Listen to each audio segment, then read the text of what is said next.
Assalamualaikum warahmatullahi wabarakatuh. Waalaikumsalam warahmatullahi Waalaikumsalam wabarakatuh. warahmatullahi wabarakatuh.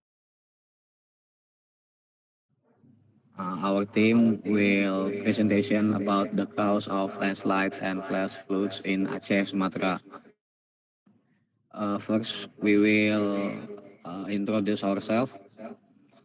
My name is Aya Philip Pujita Stepu, and my ID student is 333-123-0064.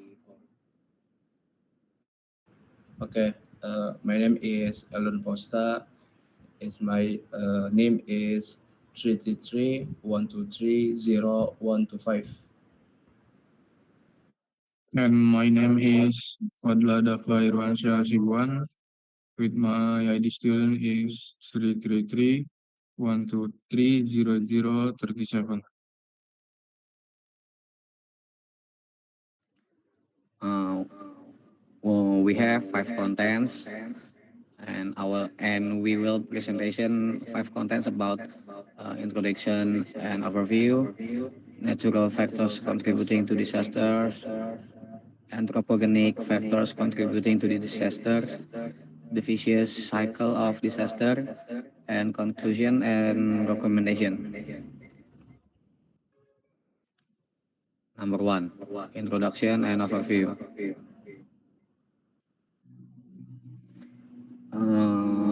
First about introduction and overview is geographic context of Aceh.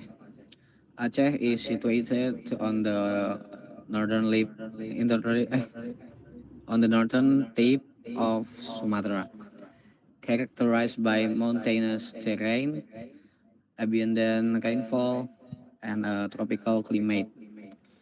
These natural features, while picturesque, significantly contribute to its vulnerability to natural disaster.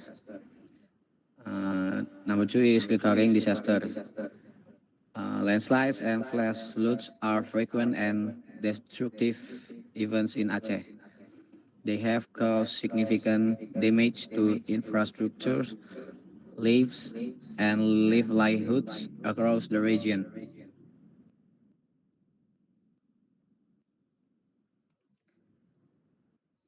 And then we're gonna go to focus of analysis, understanding the simultaneous impact of natural elements such as heavy rainfall and geomorphic conditions, combined with human activities like deforestation, improper land use, and poor planning, to identify key disaster triggers in Aceh. Severity of the issue.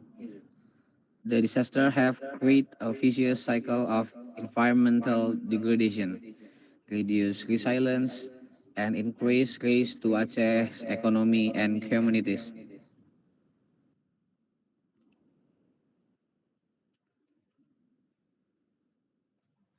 Number two will read by Eldon. Okay, number two is natural factor contribution to disasters. The climate and rainfall. Number one is high rainfall intensity during the wet season. Aceh experienced long periods of relentless rainfall characteristic of tropical monsoon climates, leading to significant soil saturation and water runoff. Number two is rain as triggering mechanism.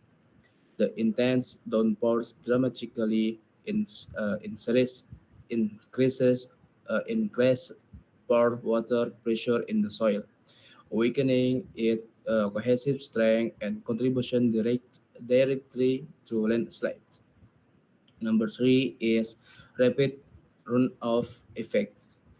Uh, Excessive rainfall does not infiltrate quickly into the soil but instead from fast-moving surface runoff, eroding loose topsoil and channeling large volumes of water into rivers, which often result in flash floods.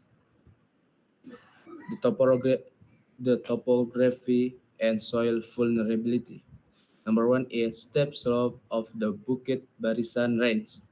The mountains terrain in Aceh provides a natural gradient that accelerates water descent and and and enhance enhance soil instability, making landslides more frequent during heavy rains. Number two is weak and unstable soil composition. Volcanic and lateritic soil dominate the region. This soil type crumble easily under saturation and exacerbating the risk of landslides. Number three is high erosion potential.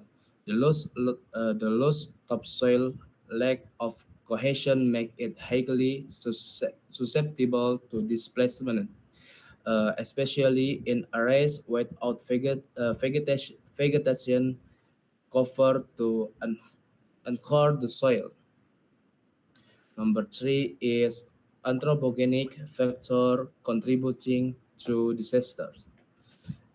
Deforestation, illegal logging and forest degradation, unregulated logging operation, often the sorry often for commercial profit, remove section of forest cover in Aceh, destabilizing slopes and reducing soil cohesion. Number two is agriculture expansion, the establishment of palm oil plantation and farmland and correct access into forested areas, replacing natural anchors like tree roots with loose soil prone to erosion. Number three is accelerate surface water runoff. Removing forest cover reduce water absorption capacity, resulting in faster and heavier water runoff that overwhelm rivers. Contribution to flash floods. Number four is loss of biodiversity. Biodiversity. Deforestation reduces plant diversity that could naturally regulates water flow and stabilize the soil in vulnerable regions. Next, my team is Fadla Dafa. Okay, thank you, Alan. And poor land use management. Number one is improper agriculture on slopes.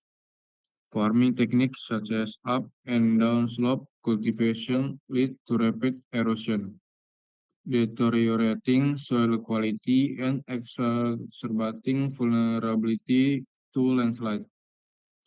Number two is unregulated settlements. Residential and commercial development near riverbanks and steep slope creates high risk zone, obstructing natural water flow and increasing susceptibility to flash flood. Number three is blocked drainage system. Poor waste disposal practice clog riverbeds and drainage pathway, reducing their capacity to manage heavy rainfall and leading to overflow and flooding. Number four is riverbank encroachment. Urbanization near rivers contribute to sedimentation and depletion of natural buffer zones, heightening risks during heavy rains. Topic number four is the vicious cycle of disaster. Number one is chain of event amplification.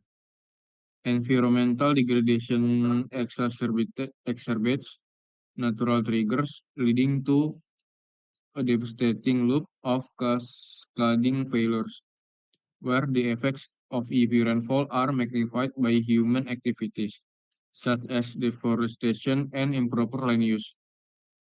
Number two is deforestation as a root cause. Extensive forest removal weakens soil stability, accelerates surface runoff, and intensive the frequency of severity of landslide and flash flood. Number three is human settlement vulnerability. Poor spatial planning, risky settlements, and improper waste management contribute to reduce drainage capacity and increase disaster susceptibility during heavy rainfall.